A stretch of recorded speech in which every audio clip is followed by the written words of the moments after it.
Too much GH nie Ghana for ahwefo etiefo onipa bi a won subscribe e too much GH no subscribe wo na ehintasem ensem a ebuafa oman Ghana so na ye de bremu one god nie the only one god in GH eho na de bia mehwe abrochefo ene Ghana for mo wi asafa na ina me recommend emamo too much GH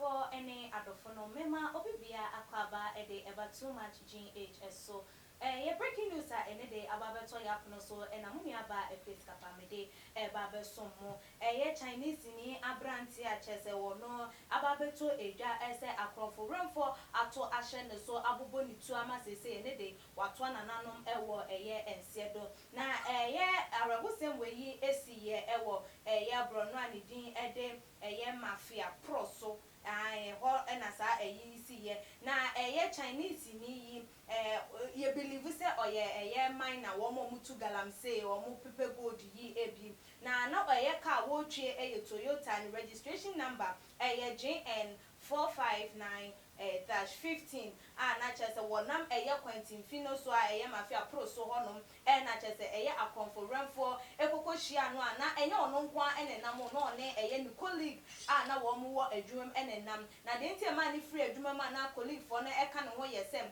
na ne ho edodo no kakra enti woje sick leave efri adwuma mu se wo ko pro so government hospital akwaje ayarehwe ana wakwa cheki na pomudin se de esi efa ekwa nu ntia ma nyanya sa atinkai ewonimu na no na wo mo nan kwan so wo mo kwa akonfo wemfo etohye wo mo so a wo mtututo edefa rain screen no emu achese enya Chinese yi abrante ya ama enedei wato nananom ewo ensedu na nchemu ababeto edwa etrese ni colleague ana wo mo eka ne ho emra incident no esi ye no ebusuafo wo mo nyina edimiri ka chese wo mo de wo mo aka enwura na ebiemu nso so no wo mo ebebe tohye wo mo so no so a wo mo adwane na also etuo na ekeka no okoko piemu ewo pro so government hospital no na wojemu ewo ehono mo chese doctor for ye de nkombetimi aye bia san kombeje ne kwa na nka bia watimi enya bibia ka ede acho mo na nso so fofie anto ata amatese wojemu ewo ehono ma na no na Ghana fo binum esusu se ne nkrofo wo ne wo mo adwuma na se wo mo ka ne ho a ebre no sa incident nisi no wo mo adwane no wo mo yemfa wo mo emfa emra kwan so se ebre so se yenya wo mo a na chese akwakọ ya abrako se na ebusuafo mo ma yenkonkwohwe video no embra na ye ba ye beto aso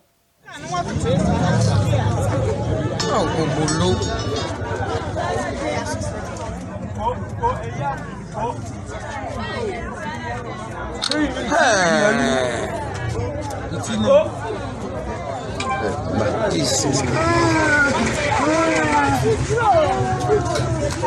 What is going on? How many say? How many say?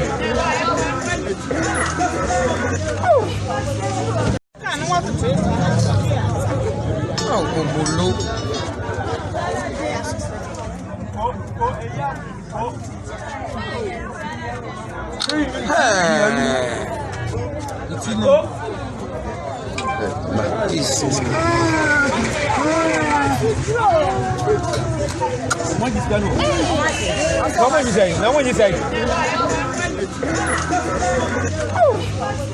Na ye free honom no na ye de mu ekwa kopie mu ewo ye yankasa ye papa ya de nyina Reverend Obofour ene dey wone ne yire wo mo viral ewo social media den entiam ye mami na ni agi nyina se wone ni kunu Reverend Obofour meche Reverend Obofour wa na ni agi nyina se wone ni kunu celebrate wo mo 10 years anniversary so we share Reverend Obofour ene no efa our rare plans a wo mo that was on the 29th of August year 2010 and a woman, and she shall one more hour, one more call altar, so a cocody and say, a car, and say actually Yankopon say for better for worse no and net day and a market a year 10 years one more etna yes say okunu and a yere and to woman ajia one more edi say one more ebo say at the cherry yourself and then I said that you 10 years no any easy any easy every no more 1 year 2 years 3 years not as our real no eguness nyame do more for fame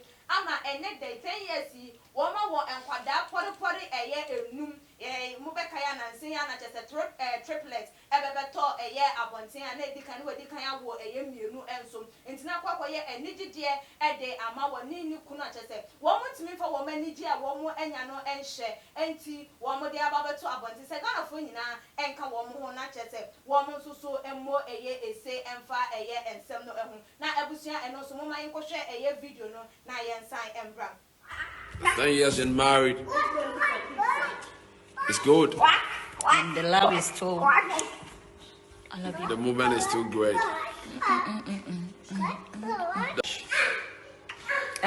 We're making it real. If you don't believe, we're making it real, man. It's real. No joke. No staging, man. So cute. Oh. Yeah, we're there in our house. We're there home self.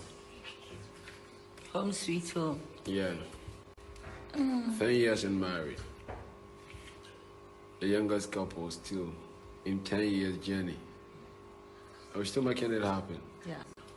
Sweetest. 10 years anniversary. It's not easy. Oh Lord, thank you so much. We are so grateful. Reverend Obofour family, we are so grateful to you. Thank you, thank you, thank you. And honey, thank you so much. I love you, and I love you. God bless you. God bless you, honey. 10 years is not easy. I love you.